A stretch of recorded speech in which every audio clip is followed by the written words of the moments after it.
إن الحمد لله نحمده ونستعينه ونستغفره ونعوذ بالله من شرور أنفسنا ومن سيئات أعمالنا من يهده الله فلا مضل له ومن يضلل فلا هادي له وأشهد أن لا إله إلا الله وحده لا شريك له وأشهد أن محمدا عبده ورسوله أما بعد فإن خير الحديث كتاب الله وخير الهدي هدي محمد صلى الله عليه وسلم وشر الأمور محدثاتها وكل محدثة بدعة وكل بدعة ضلالة وكل ضلالة في النار.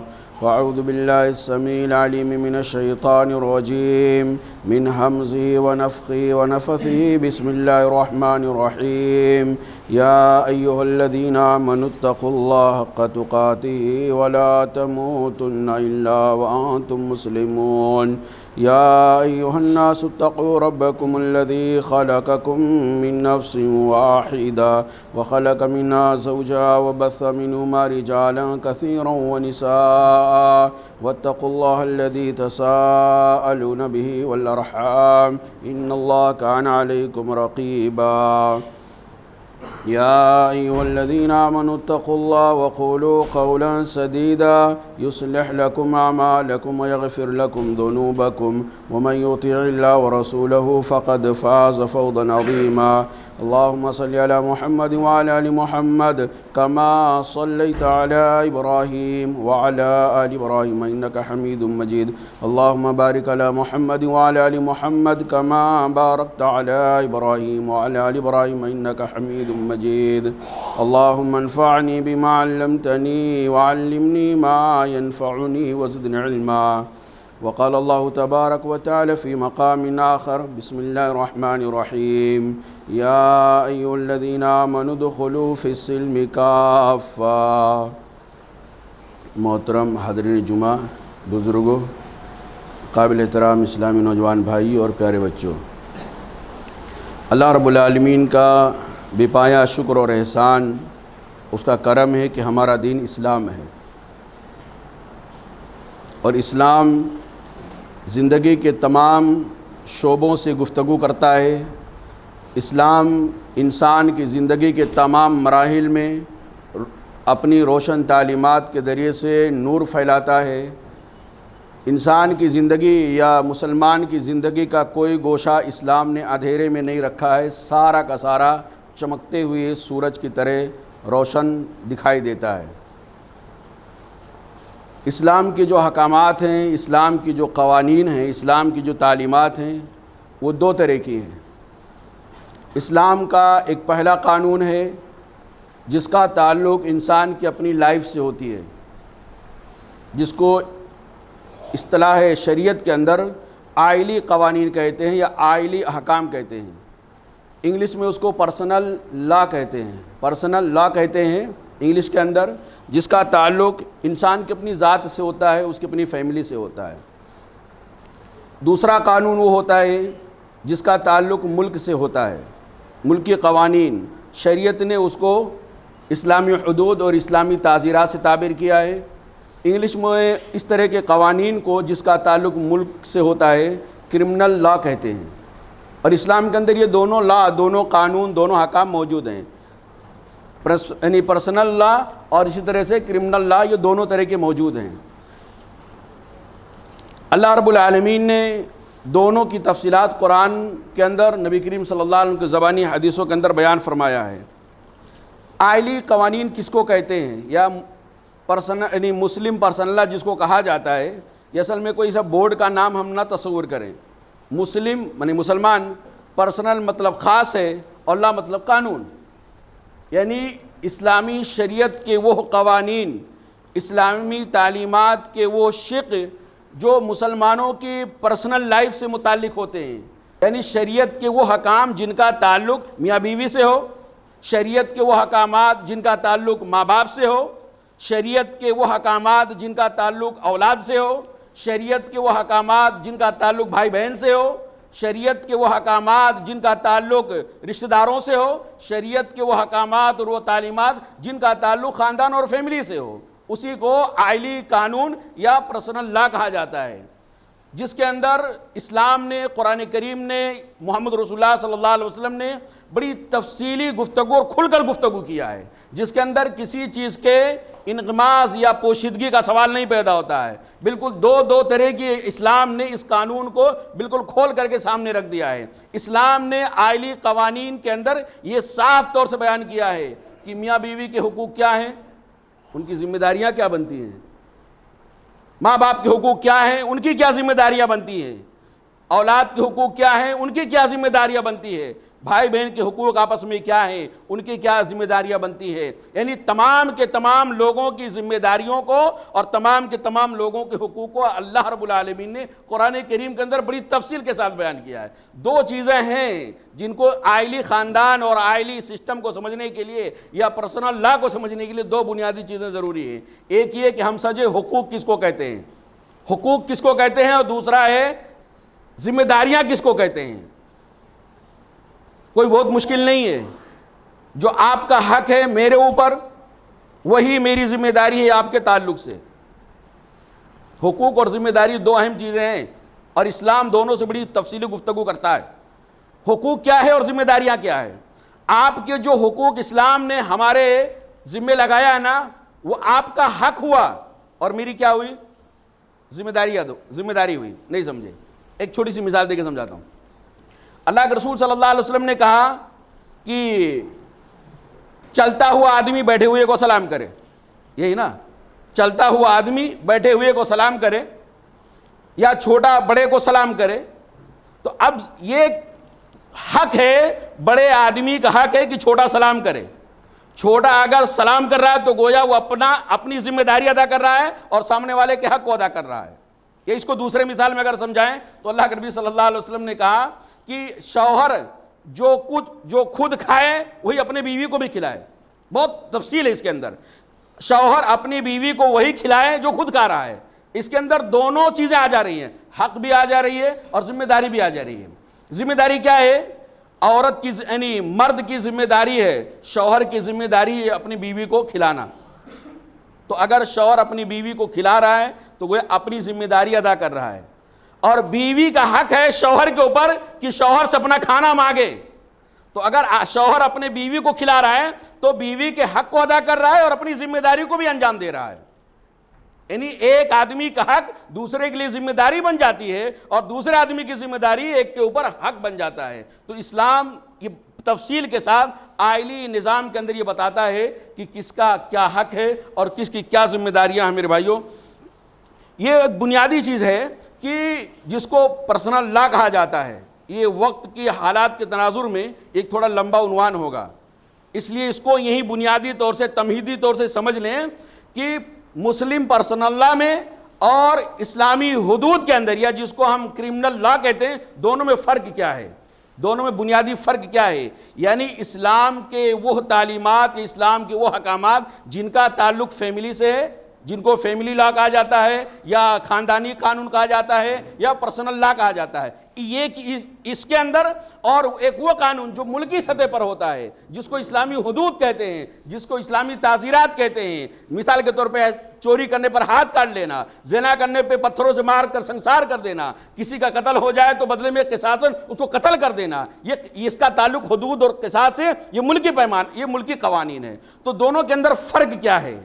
دونوں کے اندر فرق، سب سے پہلی بات تو یہ سمجھیں کہ جو اسلامی آئلی نظام ہے، مسلم پرسنل لا ہے، انگلش والے جانتے ہیں کہ ورڈ ہی سے اس کی میننگ طے ہو جا رہی ہے۔ مسلم پرسنل لا، 3 ورڈ ہے، 2 ورڈ نہیں ہے، 3 ورڈ ہے۔ مسلم پرسنل لا، اس کا مطلب یہ ہوا کہ اسلام کے وہ تعلیمات اور اسلام کے وہ احکامات جو خالص مسلمانوں سے ہیں، اس کا تعلق غیر مسلموں سے قطعاً نہیں ہے، اس کا تعلق غیر مسلموں سے قطعاً نہیں ہے۔ اسلام کی وہ تعلیمات جو صرف مسلمانوں کے لیے خاص ہے، پرسنل ہے، یعنی خاص ہے مسلمانوں کے لیے۔ اور اسلام کی ایک سچائی ہے کہ اسلامی جو قوانین ہے یا جو پرسنل لا ہے وہ غیر مسلموں سے چھیڑ چھاڑ بالکل نہیں کرتا ہے۔ ایک مسلمان کو اس بات کا اچھی طرح علم ہونا چاہیے کہ اسلام کی بہت بڑی سچائی ہے کہ اسلام غیر مسلموں کے پرسنل لا میں ذرہ برابر بھی انٹرفیئر نہیں کرتا ہے. یعنی آزادانہ طور سے اسلام میں بتاتا ہے کہ ایک غیر مسلم جو اسلامی ملک میں رہتا ہے وہ اپنے پرسنل قانون پہ عمل کر سکتا ہے آزادی کے ساتھ، اور آزادی کے ساتھ کرتا بھی ہے. ہم آج بھی دیکھ رہے ہیں، پرانے زمانوں میں بھی دیکھ رہے ہیں، تاریخ کے حوالے سے نبی کریم صلی اللہ علیہ وسلم کی زندگی میں بھی، صحابہ کرام کی زندگی میں بھی جہاں اسلامی حکومت تھی وہاں بھی ہم جانتے تھے کہ مسلمان اپنی نکاح شریعت کے حساب سے کرتا تھا، اس کا اپنا پرسنل لا ہوتا تھا. اپنا نکاح، اپنا طلاق، اپنا میراث، اپنا یعنی کہ خلا اور اسی طرح وراثت، یہ ساری کی ساری چیزیں مسلمان اپنے حساب سے کرتا ہے شریعت کے اعتبار سے. لیکن اسی اسلامی کنٹری میں رہنے والے، اسلامی ملک میں رہنے والا ایک غیر مسلم وہ اپنے اعتبار سے شادی کرتا ہے. اس کے ایک میاں بیوی کی جدائی کا طریقہ اس کا اپنا الگ ہوتا ہے، اس کی پراپرٹی الگ تقسیم کرنے کا الگ طریقہ ہے، اس کا جائیداد اور میراث جو تقسیم ہوتا ہے اس کا اپنا تعلق ہے. اسلام ان کے فیملی لا میں ذرہ برابر بھی انٹرفیئر نہیں کرتا ہے. تو پرسنل لا میں یہ بنیادی چیز یہ ہے کہ پرسنل لا یہ صرف مسلمانوں کے لیے خاص ہوتا ہے، اس کا تعلق غیر مسلموں سے بالکل نہیں ہوتا ہے.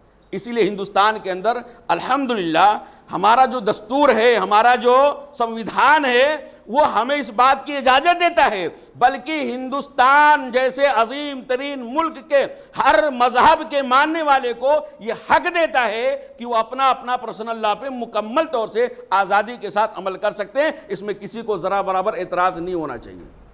اس لیے آپ دیکھیں کہ ہندوستان جو ایک بہت بڑا ملک ہے، اس ملک کے اندر نہ جانے کتنے لاکھوں لوگ بسنے والے ہیں، اور نہ جانے کتنے دھرم والے ہیں، نہ جانے کتنے مذہب والے ہیں. ہر آدمی کا کلچر الگ ہے، ہر جماعت کا تہذیب الگ ہے، تمدن الگ ہے.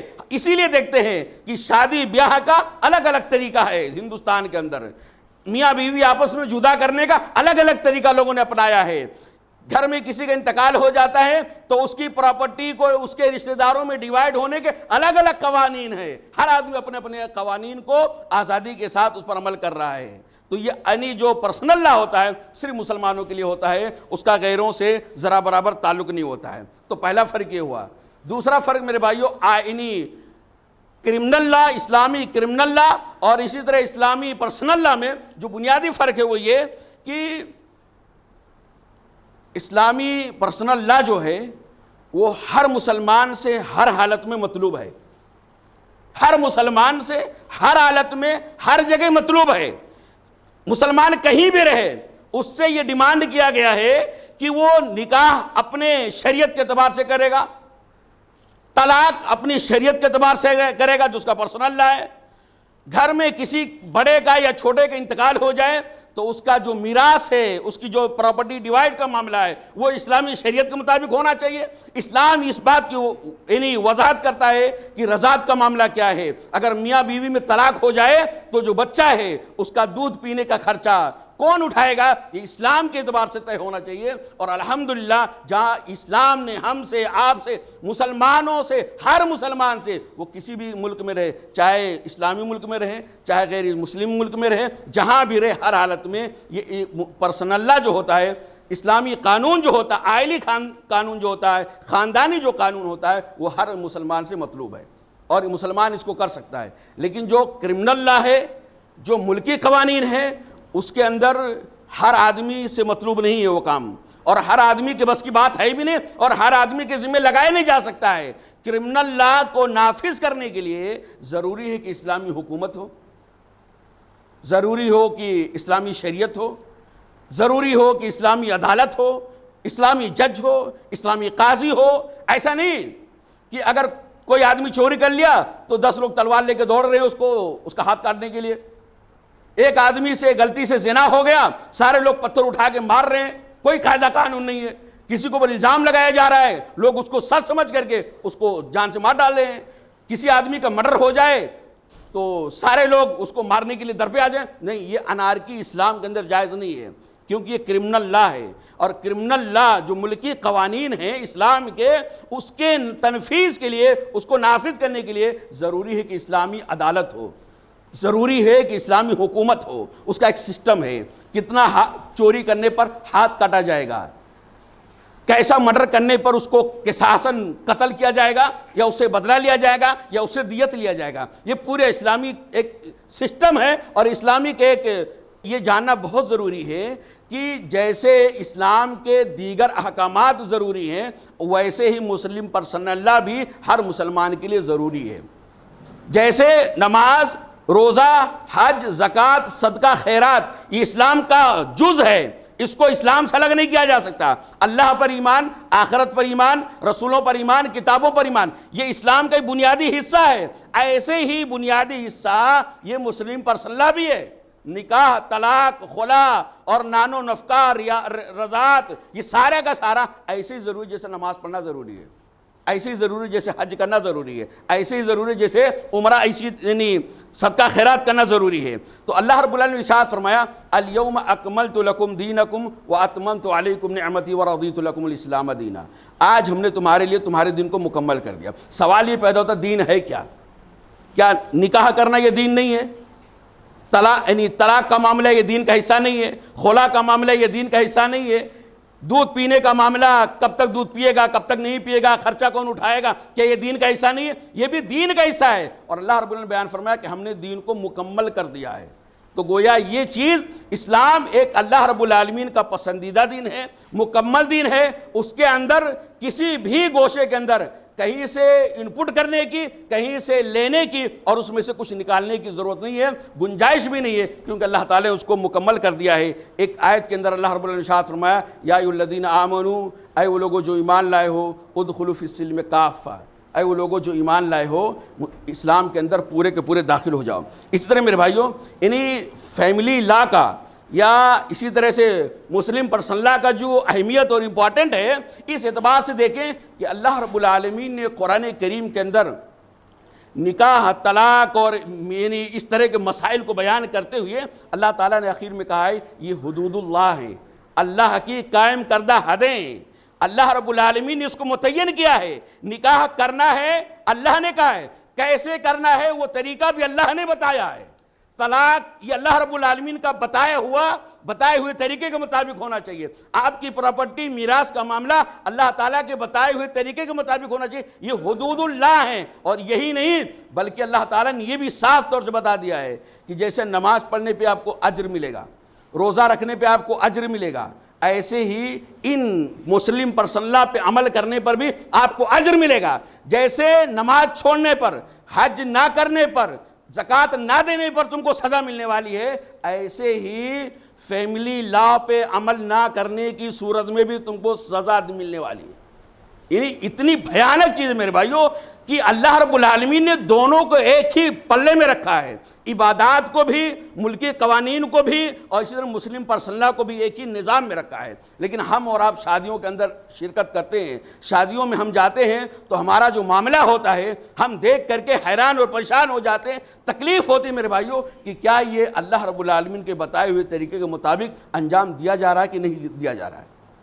اللہ کے رسول صلی اللہ علیہ وسلم کی سنت پر عمل کرتے ہوئے اس چیز کو انجام دیا جا رہا ہے کہ نہیں دیا جا رہا. اللہ تعالیٰ نے اسی چیز کو قرآن کریم کے اندر بہت ساری جگہوں پہ بیان کیا ہے کہ اگر مسلم پرسنل لا پہ عمل کرو گے، فیملی لا پہ اگر عمل کرو گے تو تم کو اللہ تعالیٰ نعمتوں سے نوازے گا، تم کو اللہ تعالیٰ اجر و ثواب سے نوازے گا، اللہ تعالیٰ تم کو بدلہ دے گا، اچھا بہترین بدلہ.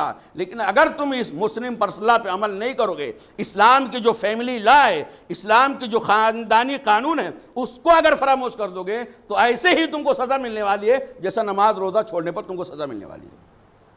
آج مسلمان اس کو بہت ہلکے میں لیتا ہے. اللہ تعالیٰ نے ارشاد فرمایا میراث سورہ نساء کی آیت نمبر 11 کو بیان کرتے ہوئے کہ میراث کس کو ملنا چاہیے، کیسے کیسے ملنا چاہیے. باپ کا انتقال ہو جائے تو کون کون حصے دار بنے گا، کس کو کتنا ملے گا. بیوی کا انتقال ہو جائے، اسی طرح شوہر کا انتقال ہو جائے تو کس کو کتنا کتنا ملنا چاہیے. 11-12 آیتوں کے اندر اللہ تعالیٰ نے تفصیل کے ساتھ بیان کیا ہے. آیت نمبر 13 میں کیا کہا؟ آیت نمبر 13 میں اللہ نے بیان فرمایا تلک حدود اللہ، یہ اللہ کی قائم کردہ حدیں ہیں. یہ اللہ کی قائم کردہ حدیں ہیں کہ آدمی کے مرنے پر اس کے بیٹے کو کتنا ملے گا، اس کی بیٹی کو کتنا ملے گا.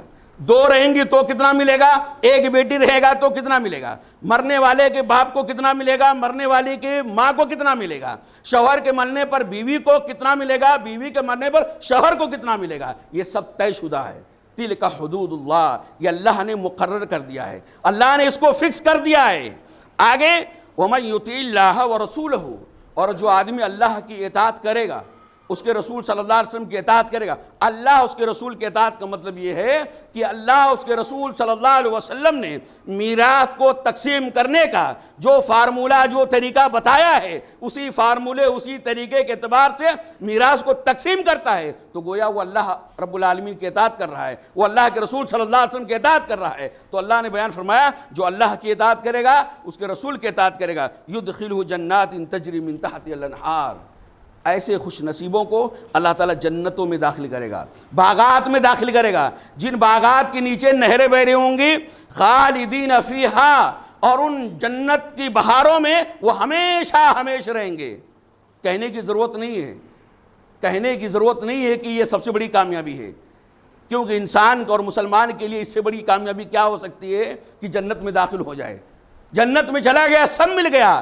لیکن اللہ نے کہا وَذَلِكَ فَوْزُ الْعَظِيمُ، اور یہ بہت بڑی کامیابی ہے، ذَلِكَ الْفَوْزُ الْعَظِيمُ، یہ بہت بڑی کامیابی ہے۔ اور یہ کامیابی تب ملے گی کہ جب نماز پڑھے، جیسے نماز پڑھتے ہیں، جیسے روزہ رکھتے ہیں اور عبادتوں کا اہتمام کرتے ہیں، ایسے ہی فیملی لا پہ بھی عمل کریں گے، تب یہ نعمتیں تم کو ملنے والی ہیں، تب یہ تم کو کامیابی ملنے والی ہے۔ تو یہ جزا کا اللہ نے تذکرہ کیا کہ جو فیملی لا پر عمل کرتا ہے اس کو یہ جزا ملنے والا ہے، جنتوں کی شکل میں، اللہ کی رحمتوں کی شکل میں، ابدی کامیابی کی شکل میں۔ اب اس کے بعد اللہ نے یہ بھی کہہ دیا ہے کہ اگر فیملی لا کو نظر انداز کر دو گے، اللہ نے جو حد کھینچا ہے، اللہ نے جو لائن کھینچ کے رکھا ہے، اس لائن سے اگر باہر جاؤ گے، جو اللہ نے طریقہ دیا ہے اس طریقے فیملی لا کے معاملے میں، فیملی لا یا پرسنل لا کے معاملے میں اللہ نے جو سسٹم دیا ہے، جو طریقہ دیا ہے، محمد رسول اللہ صلی اللہ علیہ وسلم جو سنتیں بتائی ہیں، ان سنتوں سے ہٹ کر اگر آپ اپنے ان لا کو عمل کرو گے اور اب ان چیزوں کو آباد کرو گے، تو ایسی صورت میں تم کو سزائیں بھی بہت دردناک ملنے والی ہیں، سزائیں ایسی کہ اللہ تعالیٰ نے جو بیان کیا اس سے روگٹے کھڑے ہو جائیں۔ میرے بھائیوں، اللہ تعالیٰ نے آیت نمبر 14 کے اندر ارشاد فرمایا، آیت نمبر 13 کے اندر فیملی لا پہ عمل کرنے کا جزا، بدلہ، ثواب، اجر اللہ تعالیٰ نے دیا۔ آیت نمبر 14 میں ارشاد فرماتا ہے وَمَن يَعْصِ اللَّهَ وَرَسُولَهُ، اور جو آدمی اللہ کی نافرمانی کرے اور رسول کی نافرمانی کرے۔ یہاں پہ میراث کے مسئلے کو بیان کر کے اللہ اگر یہ کہتا ہے جو اللہ کی نافرمانی کرے، رسول کی نافرمانی کرے، آپ خود بتائیں میرے بھائیوں کہ میراث کے معاملے میں اللہ اس کے رسول کی نافرمانی کیا ہو سکتی ہے، کیا ہو سکتی ہے؟ سزائیں بعد میں، لیکن پہلے یہ سمجھیں میراث کے معاملے میں، مرنے والے کی پراپرٹی کو ڈیوائیڈ کرنے کے معاملے میں اللہ اس کے رسول کی نافرمانی کیا ہو سکتی ہے؟ اللہ اس کے رسول کی نافرمانی یہ ہو سکتی ہے کہ جیسے غیر قومیں ہوتی ہیں، باپ کے مرنے کے بعد پوری پراپرٹی بیٹے کے حصے میں چلی جاتی، کچھ اور اگر ہیں تو بڑے بیٹے کے پاس نہیں آتی بلکہ سارے بیٹوں کے پاس چلی جاتی ہے۔ تو اگر مسلمان ایسا کر رہا ہے تو گویا وہ اللہ کی نافرمانی کر رہا ہے، رسول صلی اللہ علیہ وسلم کی نافرمانی کر رہا ہے۔ مرنے کے بعد اگر اس کی پراپرٹی اس کے بیٹوں کے پاس ہی صرف رہ جاتی ہے، نہ اس کی ماں کو ملتا ہے جبکہ زندہ ہے، نہ اس کے باپ کو ملتا ہے جبکہ زندہ ہے، نہ اس کے بیوی کو ملتی ہے جبکہ وہ زندہ ہے، نہ اس کی بیٹیوں کو ملتا ہے جبکہ وہ زندہ ہے، تو گویا ایسا آدمی اللہ کی نافرمانی کر رہا ہے۔ ایک شکل یہ نافرمانی کی کہ کچھ کو دیا کچھ کو نہیں دیا۔ نافرمانی کی دوسری شکل یہ ہے کہ دیا تو سب کو دیا لیکن کسی کا صرف منہ بند کرنے کے لیے دے دیا، تھوڑا سا بچیوں کو، بیٹیوں کو صرف منہ بھرنے کے لیے، منہ بند کرنے کے لیے دے دیا، باقی سارا پراپرٹی یعنی بیٹے کے حصے میں اور یعنی اولاد کے حصے میں چلا جاتا ہے۔ تو یہ بھی اللہ اس کے رسول کی نافرمانی ہے۔ تو اللہ تعالیٰ نے اس فیملی نظام کو یا مسلم پرسنل لا کا جو بنیادی شق ہے میراث، اس کے اخیر میں اللہ نے بیان فرمایا کہ وَمَن يَعْصِ اللَّهَ وَرَسُولَهُ، جو اللہ کی نافرمانی کرے گا، اس کے رسول کی نافرمانی کرے گا، وَيَتَعَدَّ حُدُودَهُ، اور اللہ کی حدوں کو پھلانگے گا، اللہ کے حدود کو تجاوز کرے گا۔ اللہ کے حدود، یہ صرف ایک تو مثال اللہ نے دیا کہ میراث کا معاملہ ہے، ورنہ جتنے بھی مسلم پرسنل لا کے اندر جتنے بھی معاملات آتے ہیں سارے معاملات کا معاملہ یہی ہے کہ جیسا طریقہ اللہ نے دیا ہے، جیسا طریقہ اس کے رسول نے دیا ہے، اسی طریقے کے مطابق اگر انجام دیتا ہے تو یقیناً وہ اللہ کی رحمتوں کا حقدار ہے، اور اس طریقے کو سے ہٹ کر کے اپنی منمانی چلتا ہے، خاندان کی چلاتا ہے، دوستوں کی چلاتا ہے، گھر والوں کی چلاتا ہے، رسم و رواج کو فالو کرتا ہے، اللہ اس کے رسول کی تعلیمات کو نظر انداز کر دیتا ہے، تو ایسا آدمی اللہ رب العالمین کی، اس کے رسول کی نافرمانی کرنے والا، اور ایسا آدمی اللہ کی حدود کو پھلانگنے والا ہے، اس سے تجاوز کرنے والا ہے، اور ایسے بدبخت کے لیے اللہ نے کہا یدخلہ نارا، یدخلہ نارا، اللہ تعالیٰ ایسے بدبخت کو جہنم میں داخل کرے گا، خالدن فیہا، اس میں ہمیشہ ہمیش رہے گا، وَلَهُ عَذَابٌ مُہین، اور بڑا ہی رسوا کن عذاب ہے جہنم میں جانا یہ بہت رسوا کن عذاب ہے۔ اسی طرح میرے بھائیو یہ تو میراث کا، طلاق بھی مسلم پرسنل لا کے بنیادی حق ہے، بنیادی احکام میں آتا ہے طلاق بھی۔ اللہ تعالیٰ نے قرآن کریم کے اندر اس کی اہمیت بہت صاف طور سے اجاگر کیا ہے، جہاں طلاق کے مسائل اللہ نے بیان کیا ہے کہ کیسے کیسے طلاق دینا چاہیے، عورتوں کو کن حالتوں میں طلاق دینا چاہیے، کن حالتوں میں نہیں دینا چاہیے، طلاق ہونے کے بعد کس کی عدت کتنی ہے، اگر وہ مطلقہ ہے تو اس کی عدت کتنی ہے، بیوہ تو اس کی مدت کتنی ہے، اور اگر وہ MC والی ہے تو اس کی عدت کتنا ہے، اگر حمل والی تو اس کی عدت، پوری تفصیل بیان کرنے کے بعد اللہ تعالیٰ نے ارشاد فرمایا تلک حدود اللہ، یہ اللہ کی حدیں ہیں، یہ اللہ نے بنایا ہے حدیں کو کہ تم اپنی بیوی کو کن صورتوں میں طلاق دے سکتے ہو، کن حالتوں میں طلاق دے سکتے ہو، طلاق کا طریقہ کیا ہے، یہ اللہ نے متعین کیا، تلک حدود اللہ، یہ اللہ کی حدیں ہیں، فلا تعتدوها، تو تم اللہ کی حدوں کو پھلانگو نہیں، اللہ کی حدوں سے تجاوز مت کرو، وَمَن يَتَعَدَّ حُدُودَ اللَّهِ، اور جو آدمی اللہ کے حدود کو چھلانگے گا، اللہ کی حدود کو پھلانگے گا۔ کیا لوگ سوچتے ہیں ہم نے اپنی بیٹی کا حق نہیں دیا، اپنی بہن کا حق مار لیا، بھائیوں کا حق مار لیا، رشتہ داروں کا حق مار لیا، بیوی کا حق نہیں دیا اور بہت بڑا آدمی بن گیا اور میں سب سے بڑا ہوشیار آدمی ہو گیا۔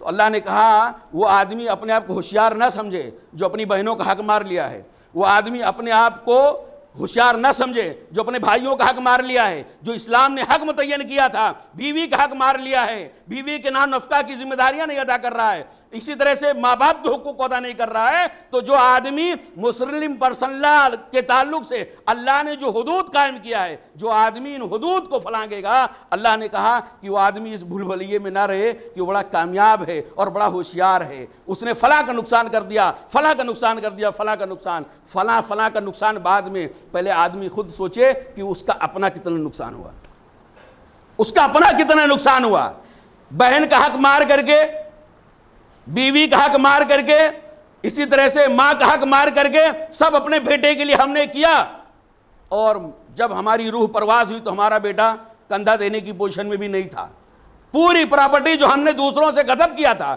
دوسروں کا حق مارا تھا، وہ بیٹے کے پاس چلا گیا، اور ہم اپنا نام اعمال سیاہ کر کے اپنے کندھوں پہ گناہوں کا بوجھ لے کر قبر میں ہم کو اتار دیا گیا لوگوں کے ذریعے سے، اور پھر اللہ نے بیان فرمایا وَمَن يَتَعَدَّ حُدُودَ اللَّهِ، اور جو آدمی اللہ کی حدود کو تجاوز کرے گا فَأُولَٰئِكَ هُمُ الظَّالِمُونَ، فَأُولَٰئِكَ هُمُ الظَّالِمُونَ، یہ اس نے اپنے اوپر ظلم کیا ہے، بہت خطرناک ظلم کیا ہے۔ اور یہاں پہ وہ حدیث جس کو حدیث مفلس کہا جاتا ہے، مفلس کون ہے وہ حدیث یاد رکھ لیں کہ آدمی کیسے کس طرح سے اپنے اوپر ظلم کرنے والا ہے، نماز روزہ حج زکوٰۃ صدقہ خیرات ساری نیکیاں کر کے گیا ہے، لیکن ثواب نام کی اس کے اکاؤنٹ میں کوئی چیز ملنے والی نہیں ہے، نیکیاں کرنے کے باوجود، نماز روزہ حج زکوٰۃ کرنے کے باوجود بھی وہ آدمی جو دوسروں کے حقوق کو مار کر کے گیا ہے، مسلم پرسنل لا کی مخالفت کر کے گیا ہے، اللہ کی حدود کو توڑ کر کے گیا ہے، اس آدمی کو جہنم سے کوئی چیز بچانے والی نہیں ہے۔ نماز روزہ کیا ہوگا، عبادتیں اس نے کیا، لیکن اجر و ثواب کسی اور کو مل جائے گا میرے بھائیوں۔ اسی طرح میرے بھائیوں ایک آیت کے اندر اللہ تعالیٰ نے یہ بھی وضاحت کیا ہے کہ جو آدمی مسلم پرسنل لا کی اہمیت یاد رکھیں، جو اسلام کے فیملی لا ہیں ان لا کی اہمیت کو یاد رکھیں، اللہ تعالیٰ نے بڑی صراحت کے ساتھ کہہ دیا کہ جو آدمی مسلم پرسنل لا کو، فیملی لا کو ڈیمیج کرے گا، اس کی مخالفت کرے گا، اس کو نظر انداز کر دے گا، اس کو ہلکے میں لے گا، اس کے ساتھ اللہ تعالیٰ بڑی سختی کے ساتھ نپٹنے والا ہے۔ سورہ طلاق کے آخر میں اللہ نے بیان فرمایا، طلاق کے مسائل بیان کرتے ہوئے کہا وَكَأَيٍّ مِّن قَرْيَةٍ أَتَتْ عَنْ أَمْرِ رَبِّهَا، بہت ساری ایسی بستیاں تم سے پہلے گزر چکی ہیں، بہت ساری قومیں اس سے پہلے گزر چکی ہیں، أَتَتْ عَنْ أَمْرِ رَبِّهَا، جو اپنے رب کے حکموں کی مخالفت کرتی تھیں، اپنے رب کے حکموں کو تجاوز کرتی تھیں۔ طلاق کے مسائل کے بعد اللہ نے یہ کہا ہے، نان و نفقہ کے مسائل بیان کرنے کے بعد اللہ نے یہ کہا ہے، عورتوں کی عدت کے مسائل بیان کرنے کے بعد اللہ نے یہ کہا ہے۔ اس لیے یہ آیت کریمہ سر فہرست مسلم پرسن لا سے ڈائریکٹ اٹیچ ہے۔ اللہ نے کہا کہ بہت ساری ایسی بستیاں تھیں جو اللہ کے حکموں کو توڑتی تھیں، اللہ کے حکموں کی نافرمانی کرتی تھیں، وَرُسُلِهِ، اور اس کے رسولوں کی باتوں کو بھی نہیں مانتی تھی۔ فَحَاسَبْنَاهَا حِسَابًا شَدِيدًا، فَحَاسَبْنَاهَا حِسَابًا شَدِيدًا، ہم نے ان سے سخت حساب لیا، سخت مواخذہ کیا، ہم نے ان کو سختی کے ساتھ پکڑا، ان کا محاسبہ کیا۔ وَعَذَّبْنَاهَا عَذَابًا نُكْرًا، اور ناقابل برداشت عذاب کا مزہ ہم نے ان کو چکھا دیا۔ ایک سخت حساب اللہ تعالیٰ مسلم پرسن کی اہمیت کو نہ سمجھنے والے یا اس کی مخالفت کرنے والے اس بات کے لیے تیار رہیں کہ اللہ تعالیٰ ان سے سخت محاسبہ کرنے والا ہے۔ اسی طرح سے ان کے لیے دردناک عذاب اللہ نے تیار کر رکھا ہے۔ فَذَاقَتْ وَبَالَ أَمْرِهَا، اور انہوں نے اپنے کیے کا انجام بھگت لیا، اپنے کیے کی سزا بھگت لیا۔ وَكَانَ عَاقِبَةُ أَمْرِهَا خُسْرًا، اور ان کا آخری انجام جو ہونے والا ہے، فیملی لا کو ہلکے میں لینے والوں کا جو انجام ہے وہ یہ بہت خطرناک۔ وَقَانَ عَاقِبَةُ أَمْرِهَا خُسْرًا، اور ایسے لوگوں کا معاملہ بہت خسارے والا میرے بھائیوں۔ اور مسلم پرسن لا کی اہمیت اس اعتبار سے بھی یاد رکھیں کہ آپ دیکھیں قرآن کریم کی بہت ساری آیتیں ہیں، سورہ نساء، سورہ حجرات، سورہ نور، اسی طرح سورہ مریم، اسی طرح سورہ طلاق، یہ بہت بنیادی صورتیں ہیں جس کے اندر اللہ تعالیٰ نے آئلی نظام کو، خاندانی نظام کو بڑی تفصیل کے ساتھ بیان کیا میرے بھائیو۔ اس وقت مسلمانوں کو جو سب سے بنیادی چیز ہے میرے بھائیو، شور شرابہ کرنے کے بجائے اس وقت جو حالات مسلمانوں کے ہیں، مسلمانوں کے بہت سارے مسائل ہیں، ایک دو مسئلہ نہیں ہے، ہزاروں مسئلہ، اور ہر دن جو سورج نکلتا ہے 10 مسلمانوں کے 10 مسئلے کو جنم دے کے آتا ہے، وہ اپنے ساتھ میں لے کر آتا ہے۔ مسلمانوں کے مسائل بہت سارے ہیں۔ مسلمانوں کے تعلیم کا معاملہ ہے، سب سے بڑا مسئلہ تو ہندوستان کے اندر اس وقت مسلمانوں کی جان، مال، عزت و آبرو کے تحفظ کا مسئلہ ہے، فسادات سے بچنے کا معاملہ ہے۔ اس وقت جو مسلمانوں کو سب سے زیادہ بنیادی مسئلہ ہے وہ تعلیم کا مسئلہ ہے، وہ کاروبار کا مسئلہ ہے، وہ تجارت کا مسئلہ ہے، وہ معاشی تنگی کا مسئلہ ہے، معاشی زبوحالی کا مسئلہ ہے۔ بہت سارے مسائل میرے بھائیوں، ان مسائل پر لوگوں کی نظریں نہیں جانتی ہیں۔ مسلم پرسن لا کتنا بنیادی ہے، کتنا اہم ہے کہ سارے لوگوں کی نظریں مسلمانوں کے دیگر مسائل پہ نہ جا کر کے کون سے مسائل پہ ٹکتی ہیں؟ فیملی لا پہ ٹکتی ہیں۔ مسلمان تعلیم کے میدان بہت پیچھے ہے، مسلمان کاروبار کے نوکری کے اعتبار سے بہت پیچھے ہے، اخلاق کے اعتبار سے بہت پیچھے ہے، مالی اعتبار سے بھی بہت پیچھے ہے، جان مال کے اندر بہت تحفظ کے معنی بہت پیچھے ہے۔ اس کا بنیادی سبب کیا ہے کہ مسلمان 1450 سال پرانا، مسلمان 1450 سال پرانا وہی اپنا پرسنل لا استعمال کر رہا ہے، اسی پر عمل کر رہا ہے۔ اسی لیے آج مسلمان پستی کا شکار ہے، تنزلی کا شکار ہے، اور ناکامی کا شکار ہے، پچھڑے پن کا شکار ہے۔ گویا اگر مسلمان اپنا پرانا پرسنل لا کو چھوڑ دیتا ہے اور نئے لا کو استعمال کرتا ہے، حالات سے قدم ملا کے چلتا ہے، نئے نئے قوانین بنا کر عمل کرتا ہے، تو مسلمان بہت دور جا سکتا ہے۔ اور یہی وہ لالی پاپ ہے، یہی وہ غلط فہمیاں مسلمانوں کے دلوں میں ڈالی جاتی ہیں، جس کی وجہ سے کبھی 3 طلاق کا بل آ جاتا ہے، کبھی پراپرٹی کے تقسیم کا بل آ جاتا ہے، اور کبھی مسلم خواتین کی برابری کا بل آ جاتا ہے، مسلم عورتوں پہ ظلم ہو رہا ہے، اس لیے 4 شادیاں نہیں ہونی چاہیے، مسلم یعنی فیملی پہ ظلم اس اعتبار سے ہو رہا ہے کہ ایک مسلمان عورت کئی بچے کو جنم دیتی ہے، یہ عورت کے اوپر ظلم ہے، اس پر بندش لگانے کے لیے بل لایا جاتا ہے، اور سب کو ایک ساتھ دبوچ دینے کے لیے UCC لے کے آیا جاتا ہے، سول یعنی یونیفارم لے کر آ جاتا ہے، سول یونیفارم کوڈ لے کر آنے کی کوشش کی جاتی ہے۔ اور یہ آج نہیں ہے، جب سے ہندوستان آزاد ہوا تب سے چل رہا ہے۔ اس لیے یہ چیز بھول جائیے کہ کوئی نئی چیز ہے، ہم نئے ہیں، ہم آزادی کے ٹائم پہ نہیں تھے، ہم 1947 میں 1957 میں نہیں تھے، لیکن میرے بھائیو اگر آپ اس زمانے کی لٹریچر پڑھیں، اس زمانے کی کتاب میں پڑھیں، اس زمانے کے حالات پڑھیں تو پتہ چلے گا کہ یکساں سول کوڈ جو ہے نا یہ سوچا بہت پرانا ہے، کچھ نیا نہیں ہے۔ لیکن میرے بھائیو جب کروٹیں حالات بدلتے ہیں تو ہمیں اور آپ کو چوکنا ہونا چاہیے۔ مختصر سے میرے بھائیو اس ایسے نازک ترین حالات میں ہم مسلمانوں کی کیا ذمہ داریاں بنتی ہیں؟ کیا شور شرابہ کرنے سے، چلم چالی کرنے سے، جلوس نکالنے سے، احتجاج کرنے سے، دھرنا دینے سے یہ معاملہ ختم ہونے والا ہے؟ کیا یہ ہمارا جو فیملی سسٹم ہے، خاندانی سسٹم ہے، اسلام نے جو بہترین نظام دیا ہے یعنی مسلم پرسن لا کے تعلق سے، کیا وہ سسٹم ایسے ہی ختم ہو جائے گا؟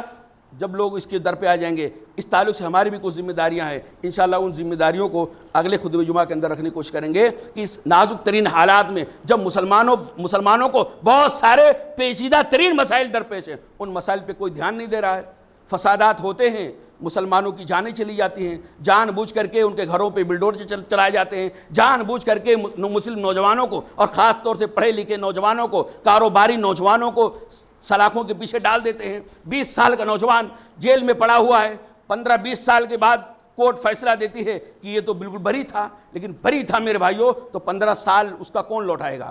15 سال میں اس کی بیوی کی لائف برباد ہو گئی، اس کا اپنا کیریکٹر برباد ہو گیا، اس کا کیریئر برباد ہو گیا، اس کی زندگی برباد ہو گئی، ماں باپ تڑپتے ہوئے مر گئے، اسی طرح بیوی بھی تڑپتے ہوئے مر گئی، نہ بچے بھی بے بس ہو گئے۔ اگر 15-20 سال جو اس کی جوانی کی عمر تھی اگر اس کو جیل کے اندر ڈالا گیا، 15-20 سال کے بعد یہ ہیڈنگ چھپتی ہے کہ یہ تو بالکل معصوم تھا، اس سے کوئی غلطی نہیں تھی، میرے بھائیو یہ بہت پیچھے جا چکا ہے۔ ایسے نازک ترین حالات میں ہم مسلمانوں کو حالات کی سنجیدگی کو سمجھتے ہوئے اپنی ذمہ داریاں کیا بنتی ہے قرآن حدیث کی روشنی میں اور اسلاف کے اقوال کی روشنی میں یہ سمجھنے کی ضرورت ہے، اور ان ذمہ داریوں کو ادا کرنے کی ضرورت ہے، نہ کہ واویلا اور شور شرابہ کرنے کی ضرورت ہے۔ شور شرابہ سے کچھ ہوتا نہیں۔ اللہ تعالیٰ سے دعا ہے کہ اللہ تعالیٰ ہم تمام بھائیوں کو جو مسلم پرسن لا ہے، چاہے وہ طلاق کا معاملہ ہو، چاہے وہ خلا کا معاملہ ہو، چاہے نکاح کا معاملہ ہو، میراث کا معاملہ ہو، بچوں کے دودھ پلانے کا معاملہ ہو، رضاعت کا معاملہ ہو، یہ جتنے بھی احکامات اور جتنے بھی معاملات پرسنل اللہ کے تعلق سے آتے ہیں، اس کے دائرے میں آتے ہیں، اللہ تعالیٰ ان کی اہمیت کو سمجھنے کی توفیق عطا فرما، اور سب سے بڑی یہ کہ اللہ تعالیٰ ہمیں وہی 1450 سال پہلے کے پرسنل لا پہ عمل کرنے کی توفیق عطا فرمائے۔ آخر میں ایک جملہ کہہ کے بات ختم کرتے ہیں۔ میرے بھائیو دنیا کی ترقی یہ ہے کہ آدمی آگے بڑھے، چاند پہ جائے، آسمان کی بلندیوں کو طے کرے۔ دنیا کی ترقی آگے بڑھنے میں ہے، لیکن دین کی ترقی پیچھے ہٹنے میں ہے۔ اتنا پیچھے ہٹ جاؤ، اتنا پیچھے کہ 1400 سال پہلے چلے جاؤ، 1400 سال پیچھے چلے جاؤ۔ جب 1400 سال پیچھے جاؤ گے اور وہاں سے اپنی زندگی کا آغاز کرو گے تو گویا تم دین کے معاملے میں ترقی کر رہے ہو۔ دین کی ترقی آگے بڑھنے میں نہیں ہے، دین کی ترقی پیچھے ہٹنے میں ہے، نبی صلی اللہ علیہ وسلم کے زمانے میں پہنچنے میں ہے، صحابہ کرام کے زمانے میں پہنچنے میں ہے، لیکن دنیا کی ترقی آگے بڑھنے میں۔ ان دونوں ترقیوں کے اندر جو فرق ہے وہ ہمیں اور آپ کو سمجھنا چاہیے، ورنہ یاد رکھیے گا کچھ ہونے والا نہیں ہے۔ صرف نئے قوانین، نئے بل لا کر کے مسلمانوں کو حیران و پریشان کیا جائے گا، اور مسلمان جہالت کی بنیاد پر، نادانی کی بنیاد پر، اپنے شریعت کو نہ سمجھنے کی بنیاد پہ اس طرح کے ہچکولے کھاتا رہے گا اور کچھ نہیں کر پائے گا، مر جائے گا، نہتھا جائے گا، خالی ہاتھ جائے گا، کچھ اس کو نہیں ملے گا۔ اللہ تعالیٰ سے دعا ہے کہ اللہ تعالیٰ تمام بھائیوں کو جو مسلم پرسن اللہ اس کی اہمیت کو سمجھنے کی اور اس پر عمل کرنے کی توفیق عطا فرمائے۔ آمین۔ اقول قولی ھذا استغفر اللہ لی ولکم ولسائر المسلمین فاستغفروہ الغفور الرحیم۔